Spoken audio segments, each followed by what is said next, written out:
We need to come in faster than I want to and brake later than I want to. That's how you gotta do it.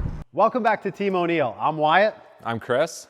And today we've got the start of a brand new series. We wanted to create a series to honor Ken, and we're gonna watch Wyatt learn how to do some Gymkhana tricks and then hopefully teach me how to do something. What could possibly go wrong?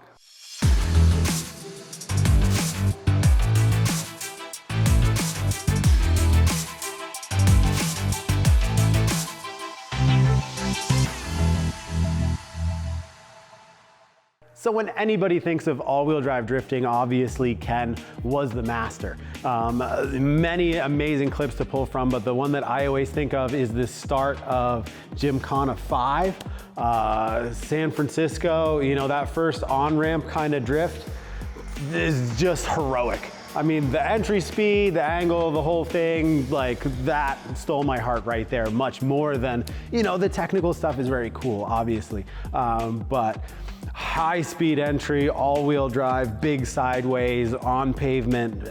Nobody really had done it before. Right. And that was, you know, groundbreaking for me and something that I've tried to emulate here and there. There's not that many places to do it. So here we are at a racetrack and we're gonna give it a shot. Make sure you subscribe and join us for the journey, and also let us know your thoughts in the comments. All right, so first shot, we're out here. It's about 70 degrees. I'm on Michelin Pilot Sport All Seasons.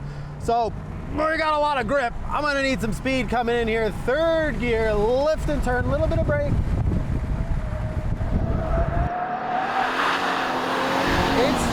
It's tricky. What I'm finding is I need a little more commitment. I need a little more speed. I need to chuck it in a little bit. I need to get my Ken block on here a little bit more.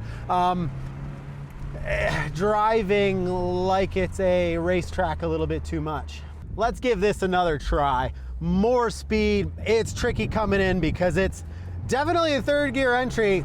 I grabbed second in the middle for the exit, but I'm gonna try third gear all the way through. Second gear, rev limiter third, go, go, go, go, go, outside of the road, lift and turn. Definitely got more understeer, a little oversteer on the way out. Too much grip. Got to get rid of everything.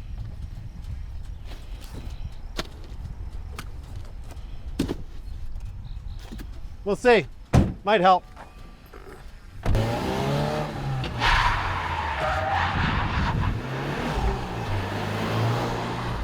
Okay, we need to come in third gear. We need to come in faster than I want to and brake later than I want to. Second gear. That's how you gotta do it. Oh, Ken. You're a brave man, Ken.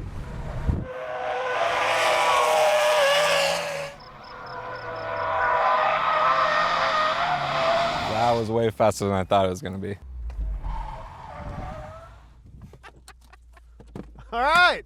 Yeah, I mean, it's all just a high-speed entry, third gear flat. At the last second, you think you can and still make the corner. Big lift, big turn, light on the brake. You'll get the weight transfer. The car's gonna rotate. Look for your exit. Hop in for one, I'll show you one. I think we gotta show me how it works. All right, so let's give it a shot. This first turn, I just stay in second gear because you're gonna hit the rev limiter in second and third's not enough. So It's kind of between gears for this car, but we'll go for it here. Rev limiter outside of the road for this left. Waiting, lift turn, little bit of brake. Second gear and throttle out.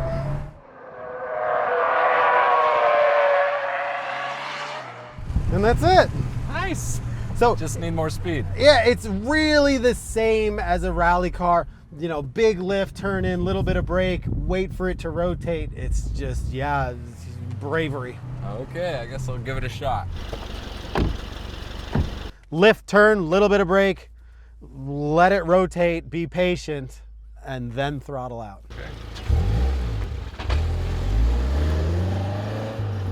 So same deal, I just roll the first one kind of high in second, so on the way out, you'll hit the rev limiter in second and then grab third. Go for it. Hey, better than I did the first shot. And that's it. A good coach.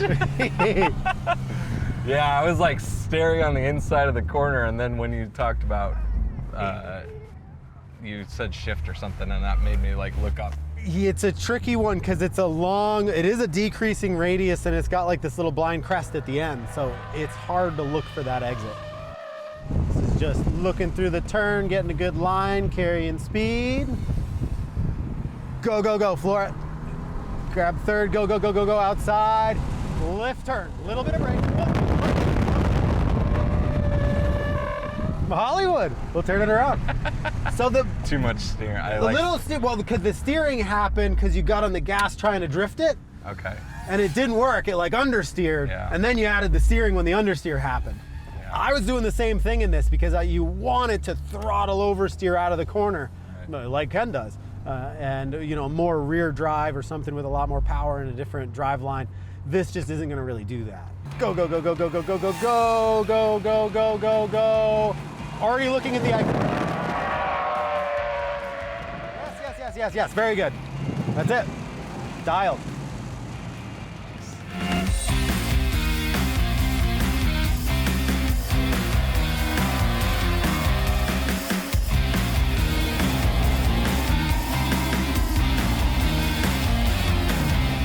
All right, so sliding around on pavement, all-wheel drive cars, what do you think? Yeah, no, it's definitely, for me, I've never done it before, and thinking about having done it on gravel, I was expecting like this 100% traction to no traction, but it was actually progressive. You could feel the car starting to slide, and then, you know, lifting off the gas, adding a little brake to use that weight transfer to get the car pointed where we wanted to go. It's, you know, just like the same maneuvers, it's just definitely a higher speed, which I need some more confidence with. And you did exactly what would be the right thing in a race car a few times, which is lift, turn, little bit of brake. Once it's rotating, throttle steer that thing. But this just doesn't really do it. On pavement, again, with these tires that have a ton of grip, and this is, you know, less than 300 horsepower, you know, less than half as much horsepower as Ken would have had in one of those cars to spin all those tires and make the fireworks happen. I can see why Ken left a few extra tire marks on the road during those videos, because he won a few extra shots, and probably the coolest looking shot is probably the one that ended up not being the one I would want to use or say I was proud of. This is the building block, so once we got this one right, now we can move on to the next ones. The next few things we're gonna do, we'll set up some tighter corners and we'll worry about more precision, and we'll see if we can get this thing kicking around. And if you like these videos, please hit like, subscribe. We got a lot more content coming your way. Yeah, come by the rally school and learn the basics, and then maybe come out here and play at the racetrack with us too.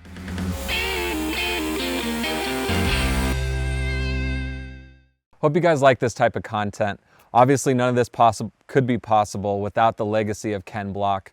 Since his passing, his family and friends put together the 43 Institute, which is an amazing foundation to support creative, motorsport people, anyone trying to live their dreams through the eyes of Ken Block. If you have the time or money, please go and support 43i.org, and we look forward to seeing you guys out there, and thank you.